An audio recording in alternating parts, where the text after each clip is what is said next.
Oke, jadi tunggu apa lagi buat teman-teman yang ngerasa kita perlu lingkungan yang lebih baik, yang ramah lingkungan, dengan penggunaan energi yang lebih murah dan hemat, ditambah lagi murah dan hemat pajaknya. Tunggu apa lagi? Segera beralih ke kendaraan listrik. Assalamualaikum warahmatullahi wabarakatuh. Terima kasih telah mengklik link video ini. Semoga kita semua dalam keadaan sehat walafiat dan dilancarkan segala urusannya.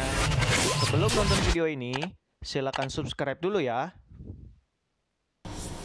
Assalamualaikum warahmatullahi wabarakatuh. Ketemu lagi di channel Arif Abdija.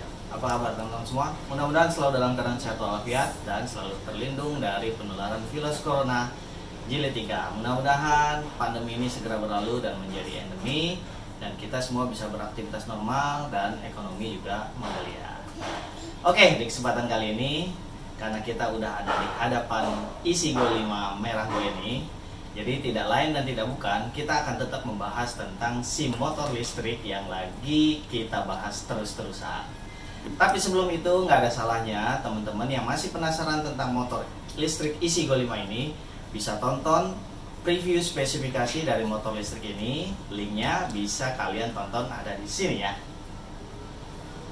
Nah, selain itu kita juga punya video lainnya, yaitu terkait dengan apa yang menjadi alasan atau pertimbangan saya untuk membeli atau memiliki motor listrik Isigo 5 ini.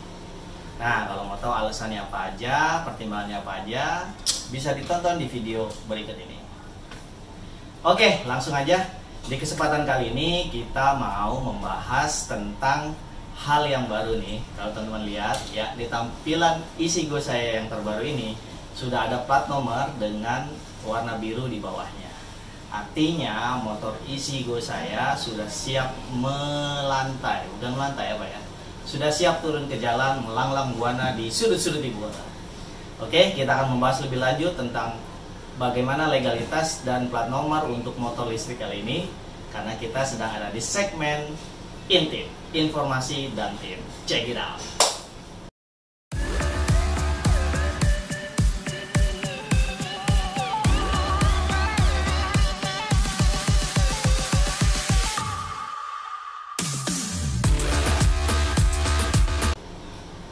Oke, karena tadi sudah disampaikan bahwa sudah ada tampilan baru di motor Isigo 5 saya ini, yaitu sudah ada plat nomor dengan ciri khas plat nomor ada garis warna biru di bawahnya.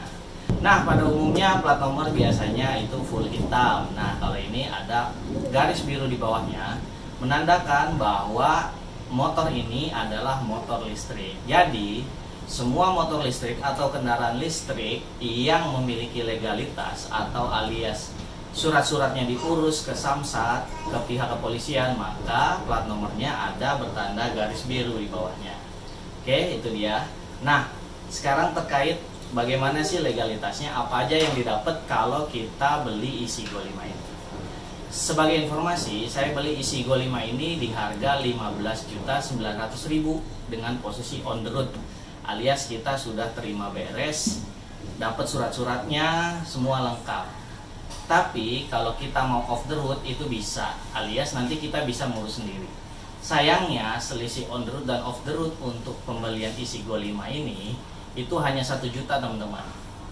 Ini berbeda dengan Isigo 2 yang sebelumnya, yang selisih antara off the road dan on the roadnya 2,5 juta.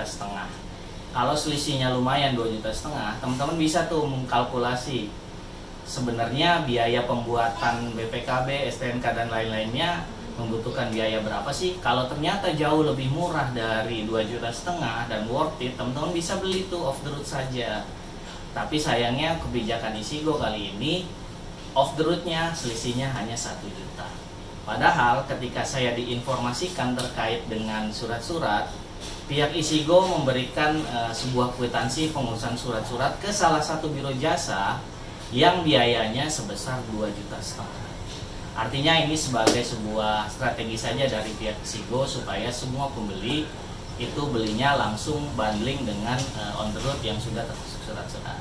Nah, sekarang kita cari tahu apa aja isi dari surat-surat dari Isigo ini, apakah berbeda dengan motor pada umumnya. Oke, ikutin terus di video ini ya. Nah, ini dia surat-suratnya. Pertama, yang teman-teman harus pastikan ketika membeli Isigo dari dealer manapun, itu pastikan ada sertifikat yang menginformasikan nomor identifikasi kendaraan bermotor alias NIK-nya ya. Dan di sini jelas ada faktur kendaraan bermotor. Faktur ini penting karena ketika nanti teman-teman mau melakukan jual beli, misalnya nih mau upgrade ke tipe yang baru atau ini mau dijual aja ada keperluan, itu akan ditanya oleh pembeli pasti faktur pembelian dari pabriknya. Kalau tidak ada faktur pembelian dari pabriknya, maka si pembeli itu tidak akan bisa memproses balik nama. Gitu. Jadi ini penting. Makanya ketika kemarin surat-surat jadi, BPKB dan STNK jadi, dan belum ada faktur, saya tanya ke pihak dealer. Fakturnya ada di mana? Oh, ada di Biro Jasa. Tolong kirim ke saya. Karena ini penting buat proses jual beli atau balik nama selanjutnya ya. Jadi sini ada faktur kendaraan bermotor yang sudah dilegalisir sama si produsennya. Ini yang pertama. Yang kedua, sebagai bukti kepemilikan kendaraan bermotor tentu saja BPKB. Ya, ini BPKB-nya. Secara fisik tidak ada yang berbeda antara BPKB motor biasa dengan motor listrik.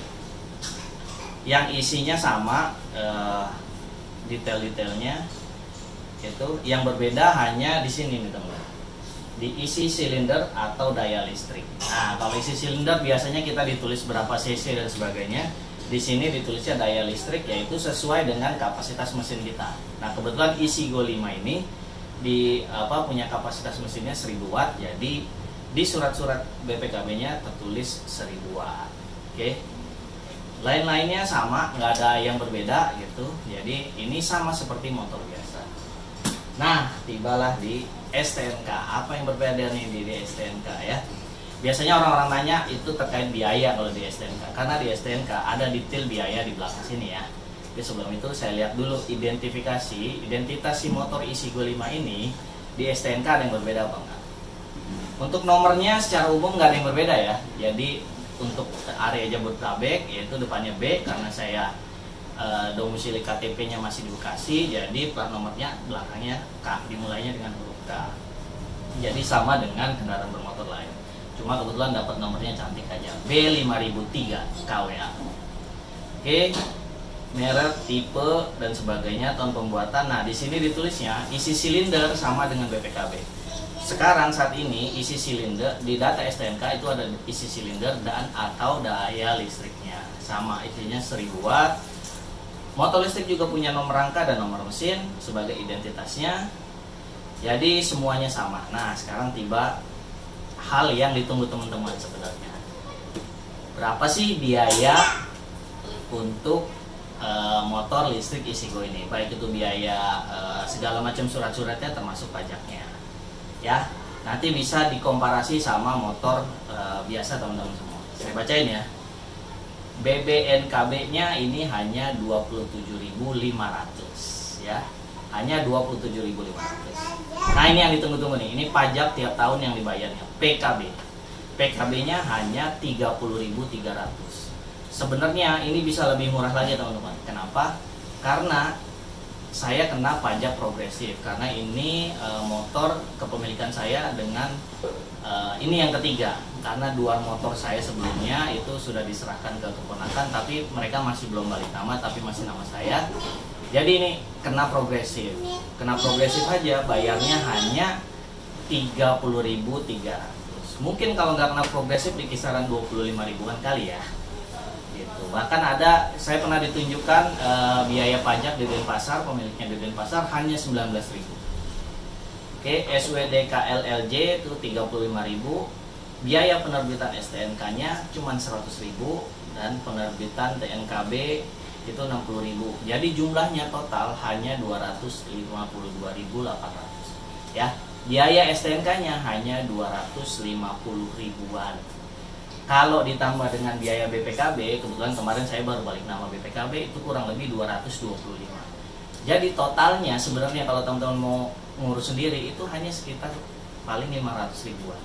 Nah, di luar itu mungkin ada biaya-biaya lain ya, yang bisa jadi formal, bisa jadi informal, yaitu misalnya cek fisik. Sebenarnya cek fisik gratis, tapi ada oknum yang seringkali minta ya sekitar 20-30 ribuan. Tapi sekali lagi jumlahnya, pasti kalau ngurus sendiri, itu nggak akan sampai di angka 2.500.000 rupiah. Jadi saran saya, kalau nanti dealer ada yang menjual motor listrik dengan on the road yang harga selisihnya dengan off the roadnya 2,5 juta, beli yang off the road saja. Belajar untuk ngurus surat masing-masing. Insya Allah sebenarnya sekarang mekanisme pengurusan surat-surat itu sudah jauh lebih mudah. Kebetulan dalam beberapa hari kemarin saya ngurus mulai dari biaya balik nama STNK dan BPKB, semuanya termasuk ke Polda, itu semuanya sangat lancar teman-teman. Hanya butuh waktu 15 menit totalnya dari masuk loket sampai keluar loket. Oke, jadi nggak ada yang perlu dikhawatirin, nggak ada yang perlu ditakutin, hanya perlu keberanian dan menyiapkan mental serta berkas-berkas yang dibutuhkan saja. Oke, jadi tunggu apa lagi buat teman-teman yang ngerasa kita perlu lingkungan yang lebih baik, yang ramah lingkungan, dengan penggunaan energi yang lebih murah dan hemat, ditambah lagi murah dan hemat pajaknya. Tunggu apa lagi? Segera beralih ke kendaraan listrik. Oke, demi masa depan kita yang lebih baik. Terima kasih sudah nonton. Assalamualaikum warahmatullahi wabarakatuh. Jangan lupa klik like, comment, share, and subscribe. Bye bye. Terima kasih telah menonton. Silahkan klik video selanjutnya ya. Dan jangan lupa subscribe channel kita. Wassalamualaikum, dadah.